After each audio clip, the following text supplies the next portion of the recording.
What follows is one of the most condensed and, at the same time, enlightening descriptions there is of the forest of Davokar. The text is a report from a performance at the wine cellar Tuvenel's in Indaros. The speaker was an anonymous, allegedly successful treasure hunter, and the transcriber was none other than Ayasogoi Brigo, then one of Ordo Magica's most ambitious novices, nowadays famous himself for having explored the catacombs of Akona. The anonymity of the speaker may be understood as an effect of the almost sectarian atmosphere that can be found among experienced treasure hunters.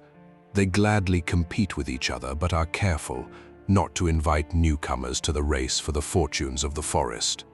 To convey one's knowledge to the lackeys of the queen and the noble houses like this speaker does is pretty much the worst one can do, since the highborn of Ambria already are unjustly favored by having access to inexhaustible resources. Hence, we should salute the orator for having the courage to speak his mind. It is only through such generosity that newly hatched adventurers can be given a chance to survive their first staggering steps along the treasure hunter's path. On the nature of Davokar, or the uninitiated, let's start by stating the obvious. Davokar is a forest like no other. Firstly, it is enormous, so vast that it takes weeks or months to cross it, depending on the selected route and what happens on the way. Second, it is so varied that the barbarians have more than 100 words for describing its different parts, from the border territory in the south, Davokar, to Simbar, the both alluring and horrifying heart of the forest. Thirdly, there are those who persist in portraying Davokar as a being, a hungering and striving, even thinking organism. And although such portrayals echo the tall tales of barbarians and witches, they cannot be readily ignored. As sure as I am standing before you now, I have often felt like an unwelcomed intruder in the leafy halls of Davokar, unwelcomed not only by elves and beasts but also by vegetation, waters, and its very soil. The enormity of the forest, paired with its varied vegetation and the uncertainty regarding its basic character, makes it impossible to produce a distinct and holistic account of its nature. And the task is made even harder when barbarians and elves make up tales of ancient evils and slumbering sources of corruption, hoping to scare honest folks away. But we must not be deterred by uncertainty and ghost stories. The treasures of Davokar can feed families, pay for castles, and ultimately be the sun that makes the realm of Corinthia bloom. Before I begin, I need to comment on the restrictions established by our queen, more precisely on the laws regulating our people's access to Davokar. I am not man enough to question the wisdom in this, and maybe the newly established explorer's license is essential for preventing the woods from overflowing with gold-sniffing paupers, thirsting for jewels and artifacts. But what good can come from a statute which requires us explorers to register and pay taxes for our findings is harder to see. On the same note, the threat of imprisonment and even capital punishment seems unwarranted, to say the least. Personally, I have numerous friends, celebrated explorers, who are considering relocating their enterprises elsewhere in order to avoid pointless administration and unjust charges. Such a development will undoubtedly be the downfall of our queen's realm. The open Davokar's outer regions, the home of the barbarian clans, may be entered without directly endangering life and limb. The vegetation is comparatively young and lets more sunlight slip through than the horrors of the forest can endure. But to enter the clan territories without weapons is not advisable. Likewise, I would counsel prospective explorers to always travel in groups, to have their licenses in order, to make careful traveling plans, and to stick to those plans no matter what. Good relations within the group, meticulous preparations, and the ability to resist temptations are vital for securing a successful return. However, in the outer regions it is still possible to find help and shelter if something goes awry. The watchers patrolling the road between Otra Senja and Otra Dono sometimes make tours into the woods, often together with the Queen's Rangers when they have heard rumors about potential threats along the southern border. And there are also a growing number of permanent outposts in the southern part of the forest, where the faithful servants of our Queen engage in woodcutting, excavations, and scholarly studies of Davokar's flora and fauna. It gets worse if you travel further north to the western and eastern outskirts. The barbarians dwelling there are not as peaceable as the clan Odayova in Davokar. He who seeks shelter must first convince the chieftain and his witch that he is a no threat, B, healthy and unsullied, and C, averse to any kind of activity that threatens to disturb Davokar. If you are able to convince the chieftain, you can trade in wares and services for food and shelter. If you fail to convince them, you will at best be driven away, at worst become a pincushion for very large needles. Nature. The open parts of Davokar are as beautiful as a forest can be. Lush tree crowns over a bright green undergrowth full of fruit-bearing plants and lovely wildflowers, everything colored by the rays that filter down from above. In other places, the pines form majestic halls, with trunks up to 300 feet high, so thirsty and overarching that nothing but emerald green moss covers the ground. But the newly baked treasure hunter must be on his guard. Fruits and berries can poison just as well as they can heal. A welcoming grove can prove to be a fen in disguise. A pretty rose bush can suddenly slither its branches around your legs and arms, hunting for nutritious flesh juices. To pay for a skilled pathfinder is always worth every thaler it costs. Regarding ruins and other treasure grounds, the open parts of Davokar have a lot to offer. By tradition, the barbarian clans leave. The treasures alone and other forest dwellers have no reason to poke around in mankind's past. Hence, the lucky explorer can still find untouched ruins or even whole ruined cities. Most locations along the southern border have already been mapped and plundered by the Queen's explorers or by brave treasure hunters. But if one ventures further north or deeper down into the soil, the chances of discoveries are dramatically increased. Creatures. The open parts of Davokar are primarily the home of barbarians and prey animals. The predators of the deep regard all who dwell in the outskirts as quarries, whether they walk on 2 legs or 4. Packs of jacars and meerkats, famished abominations, hulking arch trolls, all of them hunt along the forest edge, mostly at night, but many exceptions have been reported.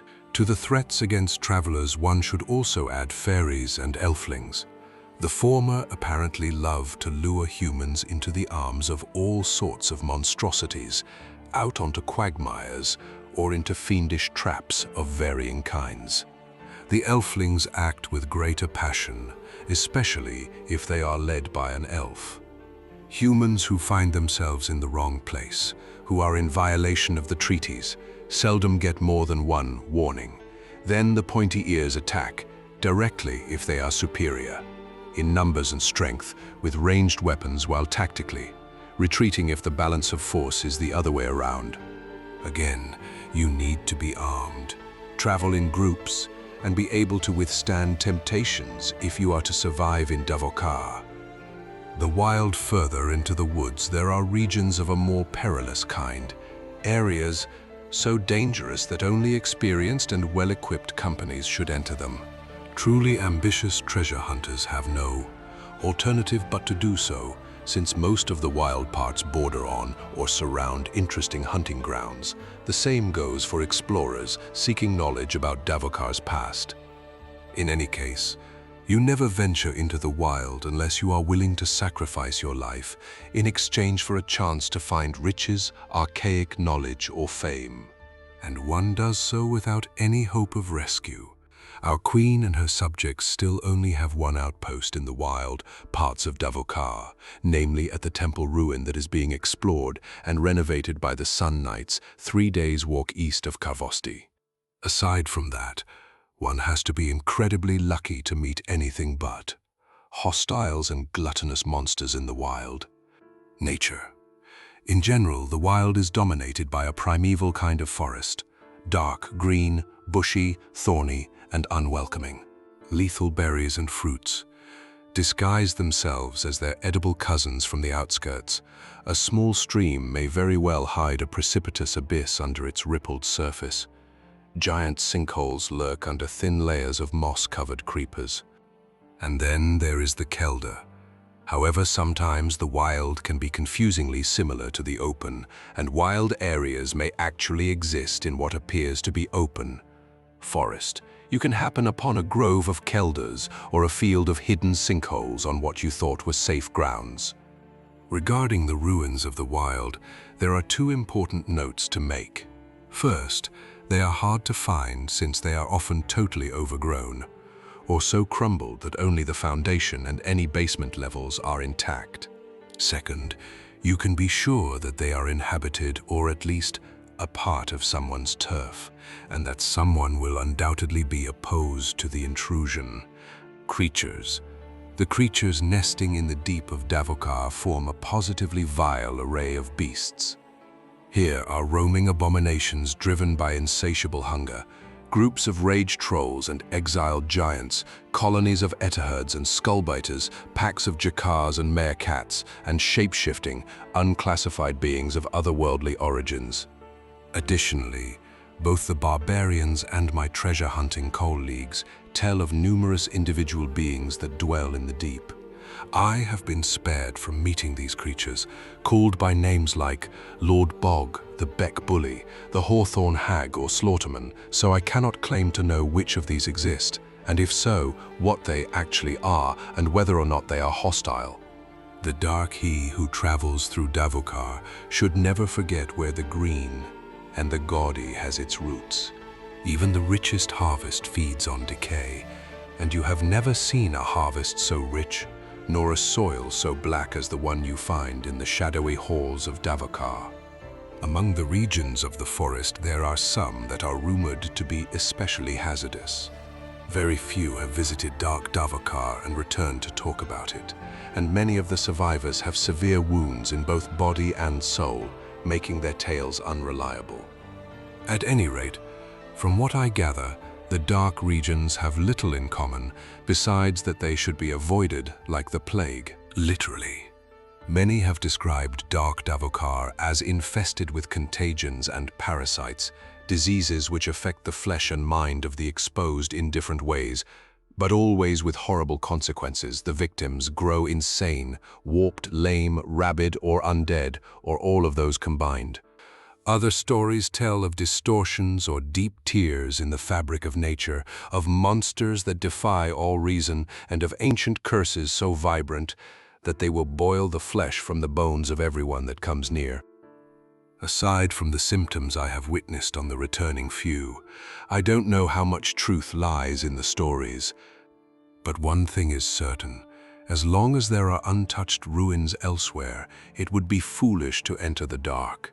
For my part, I would rather die than go on the hunt for mystical sites like Dakavak, Saraclaw, or the place which have been called the Mother of Darkness, Simbar.